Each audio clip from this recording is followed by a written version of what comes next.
반도, 삼면이 바다로 둘러싸이고 한 면은 육지에 이어진 땅이라는 의미를 지닙니다. 예로부터 반도는 대륙 세력과 해양 세력이 만나는 정치, 경제, 군사적 요충지로 반도 지형에 자리 잡은 국가들은 양 세력의 팽팽한 세력 균형과 이에 따른 정세 변화에 민감하게 대처하고 또 이용할 줄 알아야만 살아남을 수 있었죠. 유라시아 대륙의 북동쪽 한반도에 자리 잡은 한국인들 역시 고대로부터 대륙과 해양 사이에서 부침을 겪기도 번영을 누리기도 했어요. 한때는 인도양까지 연결된 무역 네트워크의 한 축을 담당하기도 하고 한때는 은자의 나라라 불리며 바다의 문을 걸어 잠그기도 했고 말이죠. 자칫하면 양 세력의 전쟁터가 될 수도 있는 운명. 문을 걸어 잠그느냐 아니면 해양 무역 네트워크의 허브가 되느냐, 어쩌면 지금 우리들의 선택은 정해져 있을지도 모릅니다. 분단 이후 북한 정권이 다시 은자의 나라로 돌아가기로 결정한 바 대한민국은 실질적으로 섬과 다름없는 상황에 처해 있기 때문이죠. 대륙으로 가는 길을 제하고 봤을 때 우리가 마주하고 있는 세계는 사실 이런 세상이라고 볼 수 있습니다. 반도에,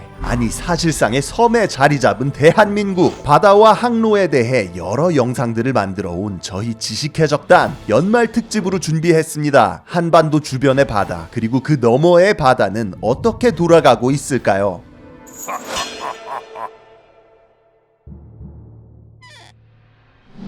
해양 무역 의존도 99.7%, 섬나라나 마찬가지입니다. 거기다 공업 위주, 수출 위주의 산업 구조를 갖고 있기 때문에 선박 수주 규모 역시도 세계 1위, 신규 선박 건조 규모는 세계 2위, 선박 보유 규모는 세계 7위에 수출 세계 7위, 무역 세계 9위. 대한민국은 이미 해양 대국의 반열에 올라가 있습니다. 이렇게 바다와 밀접한 국가인 만큼 바다가 막혔을 때 입을 수 있는 손실도 어마어마한데요.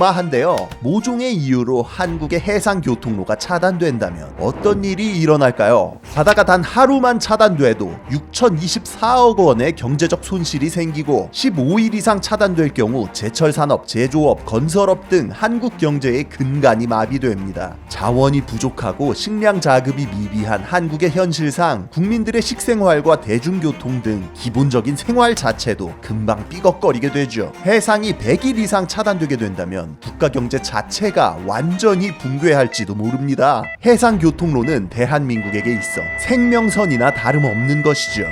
항로, 말 그대로 바다 위의 길을 뜻합니다. 대한민국은 지구 반대편의 대서양 정도를 제외하면 전 세계 무역 네트워크, 그러니까 전 세계 주요 항로들에 밀접하게 연결되어 있죠. 크게 8개의 항로로 압축해 볼 수 있겠는데요. 중요성으로 순서를 매겨보자면 대한민국의 안보와 경제적 이득에 직접적인 영향을 끼치는 극동아시아 항로, 동남아시아 항로, 중동 항로, 북중미 항로, 오세아니아 항로, 그리고 다소 멀리 떨어져 있지만 무시할 수 없는 중남미 항로, 유럽 항로, 아프리카 항로가 있다고 할 수 있습니다.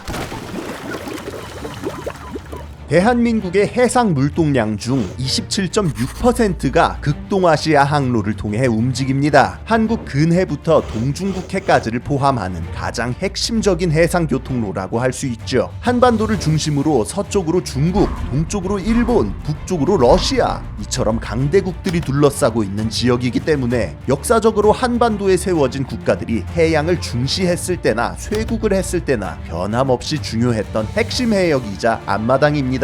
여기서 북쪽으로 가서 일본의 혼슈와 홋카이도 사이 스가루 해협을 지나면 태평양으로 나가 미국과 중남미로 직행할 수 있고, 남쪽으로 향하면 동중국해를 거쳐 동남아시아 항로로 향할 수 있죠. 동남아시아 항로는 전 세계의 배들이 모여드는 만남의 광장이자 대한민국에게 있어서는 해상 물동량의 12.6%를 차지하는 제2의 중요 지역입니다. 덩치 큰 강대국들이 버티고 있는 극동아시아 항로와는 달리 베트남, 필리핀, 브루나이, 인도네시아, 말레이시아, 싱가포르 등 비등비등한 지역 국가들이 세력의 균형을 이루고 있는 현실판 위대한 항로라고 볼 수 있죠. 이토록 혼잡한 동남아시아 항로에서도 가장 중요한 거점은 말레이 반도와 수마트라 섬 사이를 가로지르는 말라카 해협, 전 세계 수출입의 25%를 커버하고 있는 지구상에서 가장 혼잡한 바다입니다. 혼잡하다고 해서 이렇게 삥 돌아갈 수는 없는 노릇이잖아요. 소말리아 해역과 더불어 해적들이 활동하고 수심도 얕아 굉장히 위험하지만 인도양과 태평양을 연결하는 통로로서 연간 9만 4천여 척의 배가 통과하고 특히나 대한민국으로 수입되는 원유의 대부분이 이 말라카 해협을 통과하기 때문에 무조건 지나다녀야 되는 것은 물론 여기서 무슨 일 터지면 한국도 큰일 납니다. 자, 말라카 해협을 통과하면 나오는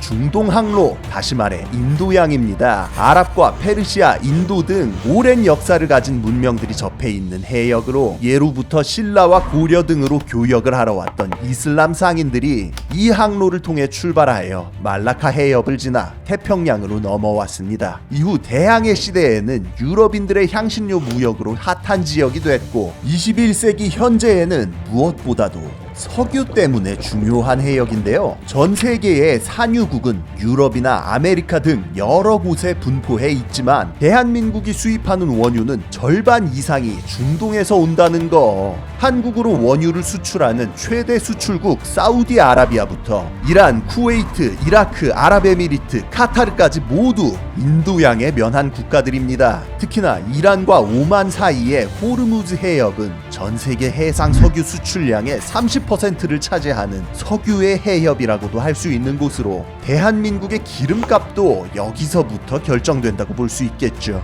중동 항로에서 남동 쪽으로 꺾으면 아프리카의 희망봉을 거쳐 대서양으로, 북서쪽으로 꺾으면 홍해, 수에즈 운하를 거쳐 지중해로 나갈 수 있습니다. 그러나 어떤 쪽으로 꺾든 간에 바로 이곳 아프리카의 뿔이라 불리는 곳을 지나쳐갈 수밖에 없는데요. 바로 소말리아가 위치한 지역으로 해적들이 활개치는 위험한 해역입니다. 이 때문에 중동 항로를 이용하는 여러 국가들이 함대를 파견해 자국 상선을 보호하고 있어요. 대한민국 해군 청해부대도 2009년부터 파견되어 우리 상선을 보호하고 있으며 2011년에는 3호 주얼리호를 구출해낸 아덴만 여명 작전으로 실력을 입증한 바 있죠.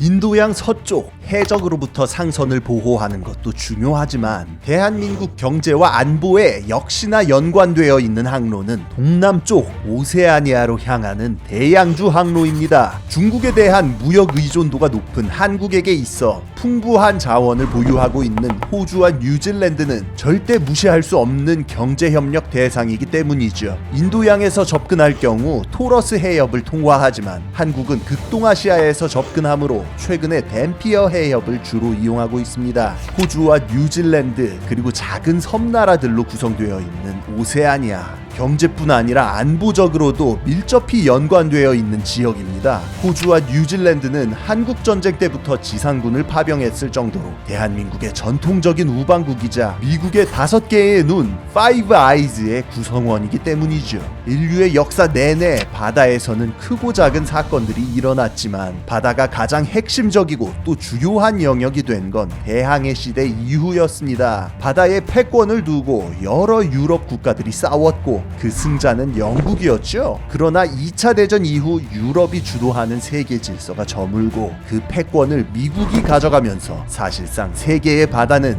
미국이 지배하는 영역이 되었습니다. 수십 년간의 냉전 구도 속에서도 전 세계 바다가 미국의 것이라는 사실은 조금도 변하지 않았고 영국이 나 아직 안 죽었다를 보여주었던 포클랜드 전쟁을 제외하면 국가 간의 정규군이 제대로 맞붙는 진지한 해군력 충돌은 거의 없었다고 해도 과언이 아니죠. 핵전쟁과 전면전에 대한 두려움도 물론 있겠지만 공산진영 국가들의 대부분이 대륙에 기반을 두고 있는 반면 해양은 미국을 비롯한 자유진영 국가들이 꽉 잡고 있었기 때문이기도 합니다. 소련은 동토와 얼어붙은 북극해 그리고 보스포루스 해협에 가로막힌 사실상의 내륙 국가였고 중국은 태평양에 면하는 넓은 해안선을 가지고 있지만 도광양회라는 기치 아래 조용히 힘을 키우는 한편 미국을 비롯한 자유세계의 해양 국가들과 경제적으로 협력하며 잘 지내왔으니까요. 그러나 바야흐로 미중 간 전략 경쟁 시대 2000년대 들어 중국은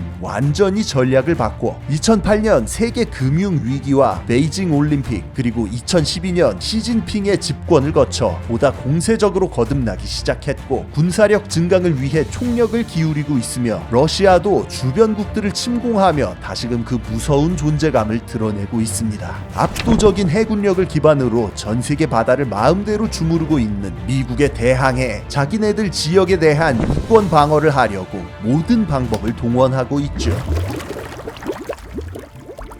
미국으로부터 서태평양을 빼앗아와 확고한 영향권을 형성하려는 중국의 계획. 압도적인 미 해군의 전력에 대항할 수는 없는 노릇이기 때문에 중국은 서태평양에 여러 섬들을 이어 방어선을 구축하려 하고 있습니다. 사실상 남중국해와 말라카 해협까지의 해역을 자신들의 통제 아래 두려는 야심찬 꿈. 일본과의 센카쿠 열도 분쟁을 쟁점화시키는 것은 물론 동남아시아의 스프레틀리 군도, 파라셀 군도, 프라타스 군도 등 주요 분쟁 지역에 인공섬을 설치하고 군사시설을 건설, 실제 군사력까지 배치하고 있죠. 미국과 영국의 압도적인 영향력 아래 평화롭게 유지되고 있는 수에즈와 파나마와는 달리 말라카 해협은 이러한 치열한 신냉전 구도의 한복판에 있습니다. 기후 변화도 세계 해상 교통로에 상당한 영향을 끼칠 수 있습니다. 북극의 얼음이 점점 녹아내리면서 북극 항로의 개통이 가시화되고 있기 때문인데요. 북극해의 면에 있어 바다로 나오지 못했던 소련과 러시아,